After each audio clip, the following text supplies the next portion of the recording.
दुनिया का हर इंसान सक्सेसफुल बनना चाहता है, जिसके लिए वह हर संभव प्रयास करता है। लेकिन सच्चाई तो ये है कि बहुत कम लोग ही अपनी ज़िंदगी में कामयाब हो पाते हैं। आजकल अपने एक कोट तो देखा ही होगा, जीतने वाले लोग कोई अलग काम नहीं करते, जीतने वाले लोग कोई अलग काम नहीं करते, वह हर काम अलग ढंग से करते हैं।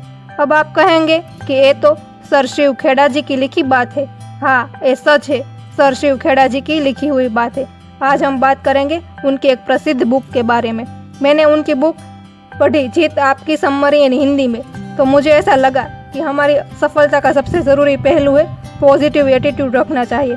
मुझे ये बुक पढ़ के ऐसा लगा कि अगर हम असफल होते हैं तो असफल होने का कारण भी यही है कि हम पॉजिटिव एटीट्यूड नहीं रख पाते, इसीलिए हम असफल होते हैं।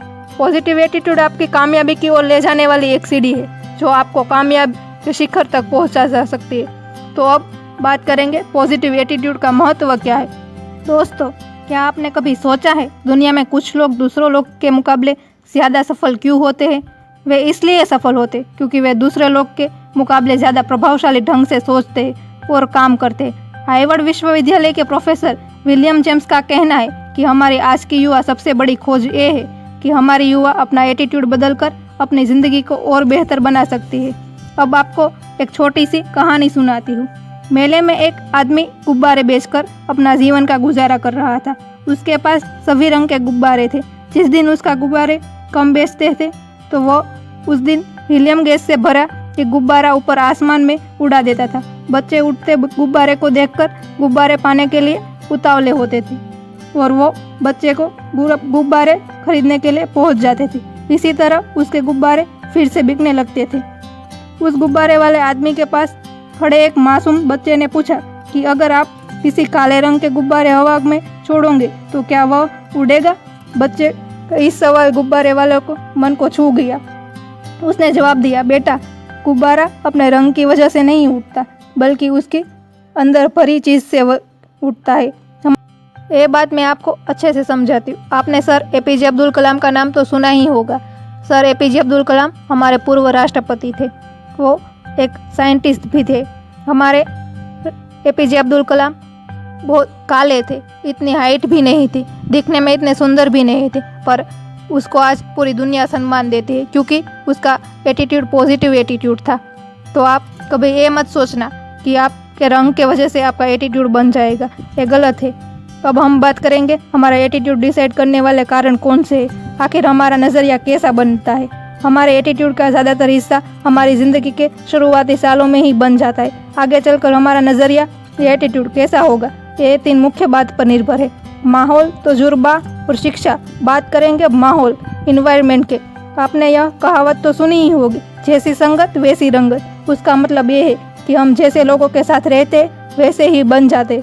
आपने देखा होगा कि कुछ लोगों का घर शांति से भरा होता है, कुछ लोग ऐसे होते कि जहाँ अक्सर लड़ाई झगड़े होते रहते हैं। यह सब उनके एटीट्यूड पर निर्भर करता है। अब दूसरा पहलू के बारे में बात करेंगे, वो है तजुर्बा।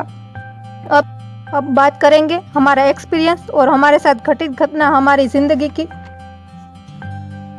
टर्निंग पॉइंट होता है जो हमारे जीवन में मार्गदर्शन की भूमिका निभाता है। अगर किसी इंसान से मिलकर हमें अच्छा अनुभव मिलता है तो उसके बारे में हमारा नज़रिया भी अच्छा हो जाता है। तीसरा पहलू है शिक्षा। अब बात करेंगे शिक्षा के बारे में।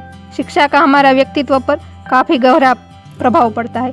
इसीलिए शिक्षा ऐसी होनी चाहिए जो हमें रोजी रोटी कमाना नहीं बल्कि जीवन जीने के तरीके सिखाए। हम जैसे सीखते हैं वैसे ही सोचते हैं, हमारा एटीट्यूड वैसा ही बन जाता है। हमारी सफलता और असफलता का पॉजिटिव एटीट्यूड पर टिका होता है। आप पॉजिटिव एटीट्यूड कैसा बनाओ, बरकरार रखो। आपको पॉजिटिव एटीट्यूड में अमल लाने के लिए डेडिकेटेड और डिसिप्लिन होना पड़ेगा। आपको पॉजिटिव एटीट्यूड बनाने और कामयाब रखने के लिए ये 8 स्टेप मददगार साबित होंगे। पहला है changing your thinking and find only this goodness. उसका मतलब ये है कि अपनी सोच बदलो और सिर्फ अच्छा ही खोजो। दूसरा है make a habit doing everything immediately. उसका मतलब ये है कि हम काम तुरंत करने की आदत डालें। तीसरा है develop an attitude of gratitude. उसका मतलब ये है एहसान मानने का नज़रिया बनाओ। चौथा है get into a continuous education program. लगातार ज्ञान हासिल करने के कार्यक्रम बनाओ। पांचवा है build a positive self esteem. अच्छे स्वाभिमान का निर्माण करो। नेगेटिव इन्फ्लुएंस, नकारात्मक प्रभाव से बचो। 7वां है learn to like the things that need to done, उस चीज़ को पसंद करना सीखो जो तुम्हें करने में ज़रूरत थी। 8वां है start your day with something positive, अपने दिन की शुरुआत किसी अच्छे काम से करो। अगर आप लगन, मेहनत और ईमानदारी से ये 8 स्टेप को फॉलो करेंगे तो आपको सफलता हासिल करने में दुनिया की कोई ताकत नहीं रोक सकती। अगर आपको मेरा वीडियो अच्छा लगा लाइक करें, शेयर करें, कमेंट्स बॉक्स में लिख के बताएं कि आपको ये स्टेप काम आए कि नहीं, और मेरे चैनल को सब्सक्राइब करना ना भूलें, साथ ही बेल आइकन को प्रेस करें